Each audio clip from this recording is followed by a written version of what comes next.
Olá, para muita gente, quando se fala em comunhão, a primeira imagem que vem à mente é um lugar, né? A igreja, o templo, mas e se a verdadeira conexão espiritual não dependesse de quatro paredes? É sobre isso que a gente vai conversar hoje, a comunhão que vai muito além do templo. Então, vamos direto ao ponto, com a pergunta que meio que mexe com tudo isso. Será que para ter comunhão com Deus é preciso estar num prédio específico? Sabe aquela crença bem comum? Quase uma regra que ninguém fala, mas todo mundo parece conhecer. Ah, se não frequentar a igreja, não tem comunhão? Pois é, a fonte que a gente está analisando hoje diz que essa ideia acaba confundindo tudo, o lugar com o que realmente importa. Vamos entender o porquê disso? Ok, então vamos mergulhar nisso que a fonte chama de a regra não dita, que estaria ligada a um sistema religioso. E aqui está o pulo do gato, a crítica principal da fonte. A lógica estaria invertida.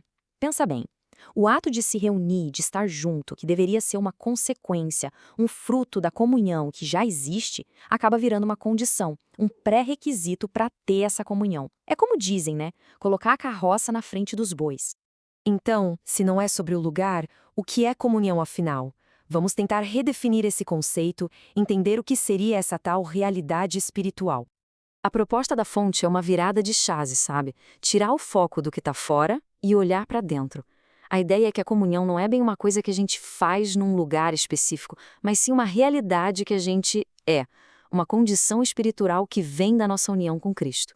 Ou seja, não é uma atividade, é um estado. E olha só como este trecho da Bíblia deixa isso claro. É muito direto ao ponto. A nossa comunhão é com o Pai e com o seu Filho Jesus Cristo. Percebe? A palavra-chave é com. É sobre relacionamento, não sobre localização. Ok, agora a gente chega no ponto talvez mais radical, mais transformador que a nossa fonte apresenta. A ideia de que o templo somos nós, a nova morada de Deus. É uma mudança gigantesca de perspectiva, né? Antes, na antiga aliança, o foco era total num lugar físico, um templo de pedra, construído por gente. Mas aí vem a nova aliança e, bum, revela algo totalmente revolucionário. A casa de Deus agora é o próprio ser humano que crê. E a fonte baseia isso em passagens como essa, que é um golpe direto na ideia antiga. Diz lá, o Altíssimo não habita em templos feitos por mãos de homens. Isso aqui é a preparação, está abrindo o caminho para uma nova verdade. E logo em seguida vem a confirmação, a peça que faltava no quebra-cabeça. Não é só que Deus deixou de morar em templos de pedra, é que ele passou a morar em outro lugar. Vós sois o templo do Deus vivo. A nova morada somos nós. Então, a conclusão lógica de tudo isso é: se o templo agora é pessoa e Cristo vive nessa pessoa, a comunhão não pode estar presa a um prédio. Ela vai junto, ela está onde o Filho de Deus está. Simples assim. Certo. Mas aí surge uma pergunta, né? E os rituais? A ceia, por exemplo. Como fica isso tudo nessa nova perspectiva de ritual versus realidade? A fonte nos convida a olhar para a instrução original de Jesus sobre a ceia. Fazer isto em memória de mim. A palavra-chave, segundo essa análise, é memória. Ou seja, não seria um ato para criar a comunhão, mas sim um ato para a gente se lembrar da comunhão que, em tese, já existe. E aí a gente vê um contraste bem grande. De um lado, uma visão que pode tratar a ceia como um ritual quase mágico, uma condição para ser salvo.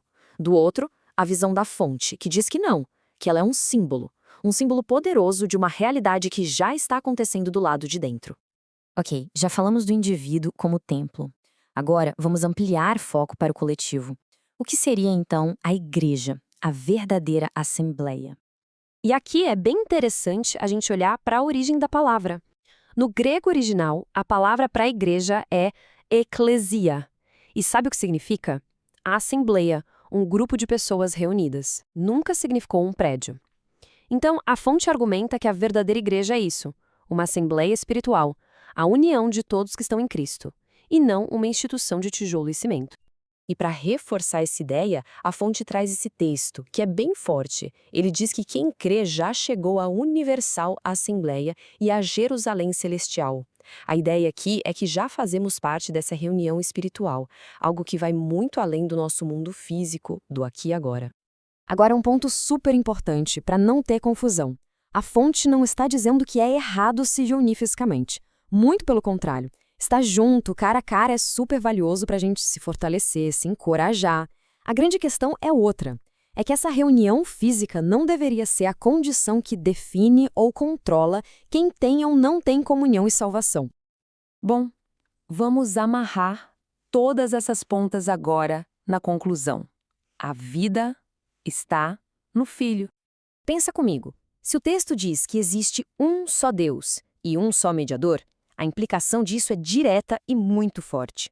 Significa que nenhuma instituição, nenhum líder, nenhum sistema criado por homens pode se colocar no meio do caminho entre uma pessoa e Deus, para dizer você pode ou você não pode ter comunhão.